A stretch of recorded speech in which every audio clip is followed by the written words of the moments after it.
के माध्यम से राकेश सिंह यादव ने मध्य प्रदेश भाजपा सरकार जवाब दीजिए।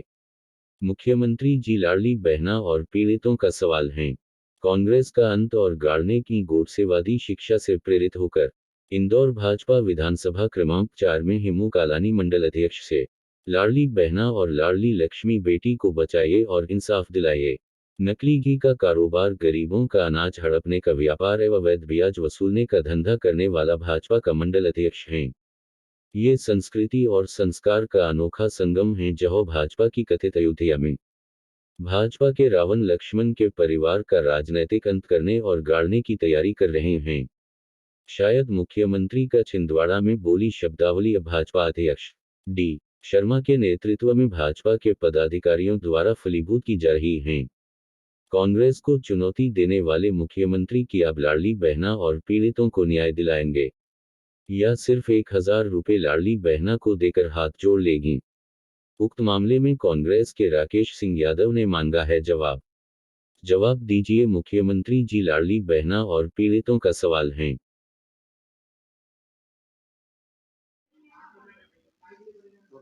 वो कहाँ से आए हैं और क्या शिकायत है? मैं मीना जेसवानी हूँ, जयपुर से आई हूँ। मेरी शादी 2013 में सचिन जेसवानी जी के घर पे हुई थी। 27 नवंबर को हमारी शादी हुई थी। 2-3 महीने लोग ने मुझे बहुत परेशान किया था। उसके बाद 2-3 महीने पहले लोग मुझे बहुत परेशान किया था, तो मैं पीयर चली गई थी 3 महीने के लिए। फिर वहाँ पे हमारे अजमेर में मीटिंग हुई थी, तो उन्होंने मेरे को बोला कि जो तेरे को सामान चाहिए मैं लेके दूंगा, मेरे पति ने और मेरी सास ने। उसके बाद मैं यहाँ आई थी, तो जुलाई में इनका 1 हफ्ते रहने के बाद जुलाई में इनका केस हुआ था, नकली घी बनाने का और कार्टून्स वगैरह बनाते थे। उसके बाद ये 2 दिन मेरा पति मुरली जेसवानी और सचिन जेसवानी के दुकान पे रेड लगी थी। सिविल ड्रेस में पुलिस वाले आए थे। वो कोई एसेंस बेचते हैं जिसमें तेल में डालने से घी बन जाता है। उसके बाद वहाँ से उनकी बेल वगैरह हुई। उसके बाद ये लोग हमको बहुत परेशान करते थे कि ये नकली घी बनाते हैं, हम किसी के बारे में कुछ बताना मत किसी को भी। उसके बाद मैं प्रेग्नेंट हो गई। मेरी बेटी जैसे ही हुई तो लोग ने बोला तू तो पहले ही हमारे लिए बोझ है, तो अब तूने अपनी एक बेटी को जन्म दिया है, तो तू अपने पियर वालों से सामान लेके आ। कभी सोने की चैन मांगते थे, कभी सोना मांगते थे, कभी पैसे मांगते थे।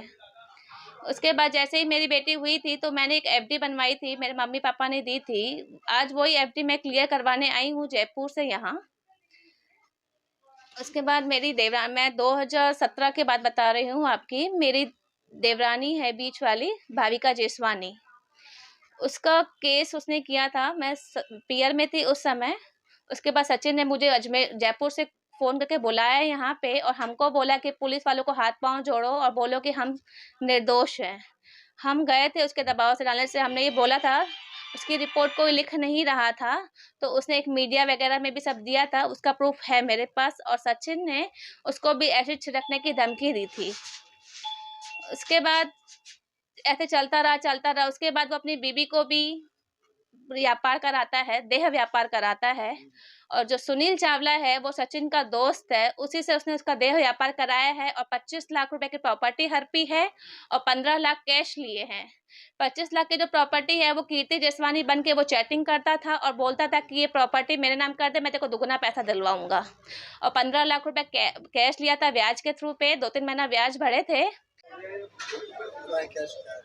मेरी ये शिकायत है परेशानी मतलब ये थी, हमारे कुछ साल पहले पैसे लिए थे सचिन जेसवानी जी ने, और वो जगह दिखाई, तो जगह देखने पे मैंने 50,000 रुपये टोकन दिया था।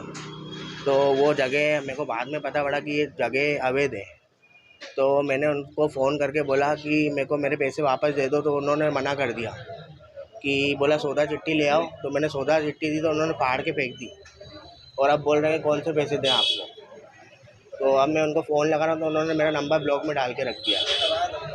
डरा धमका, मेरा पापा लेने गए थे तो वो मतलब धमकियों का इल्ज़ाम देने लग गया कि ऐसे ऐसे मैं मंडल अध्यक्ष हूँ वगैरह, ऐसा ऐसा वगैरह।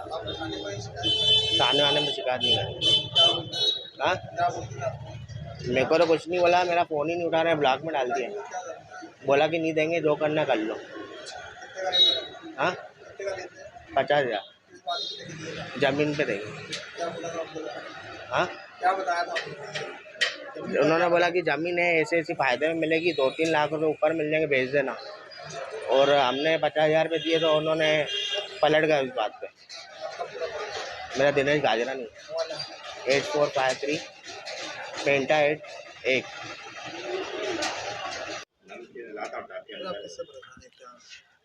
सचिन जेसवानी मंडल अध्यक्ष है। उन्होंने मुझे 3-4 साल हो गए, मैं उनसे बहुत परेशान हूँ। उन्होंने क्या मुझसे जागृति नगर का सौदे पार्टनरशिप में किया था और उन्होंने मुझसे मेरी बिना अनुमति के उन्होंने अपने नाम पे रजिस्ट्री करा ली। तो वो एक धोखाधड़ी का मामला है और उन्होंने मुझे मेरे पैसे अभी तक नहीं दिए और उन्होंने मेरे को बोला कि भैया मैंने तेरे को पैसे दे दिए और उन्होंने मेरे को ऐसा उल्टा सुल्टा बोला। उनके घर पे उन्होंने मारा कुटी भी करी है मेरे साथ। जी, मैंने एमजी रोड थाने में मैंने पहले लिखाया था, मतलब वो आवेदन दिया था। वो शायद उसकी कॉपी मिल जाएगी पर घर पे होगी तो। जी नहीं, एफआईआर नहीं हुई सर, उसमें वो 2.5-3 साल हो गए उस बात को। और उसमें पार्टी कार्यालय पे भी जाकर मैंने आवेदन दिया था, गौरव रणधीरी जी को और अपना जयपाल सिंह जी को मैंने आवेदन दिया था और उस बात को मेरे ख्याल से 2.5-3 साल हो गए नहीं, अभी तक उसकी कोई कार्रवाई नहीं। जी, एक प्रॉपर्टी का मैटर था, 25 एक पेटी का प्रॉपर्टी का मैटर था।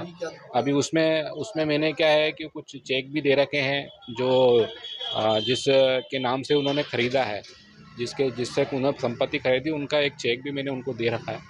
तो वो भी मेरे पास है, उसका चेक का मेरे पास में उसका वो भी मेरे पास उसका प्रूफ है कि उनके जिन्होंने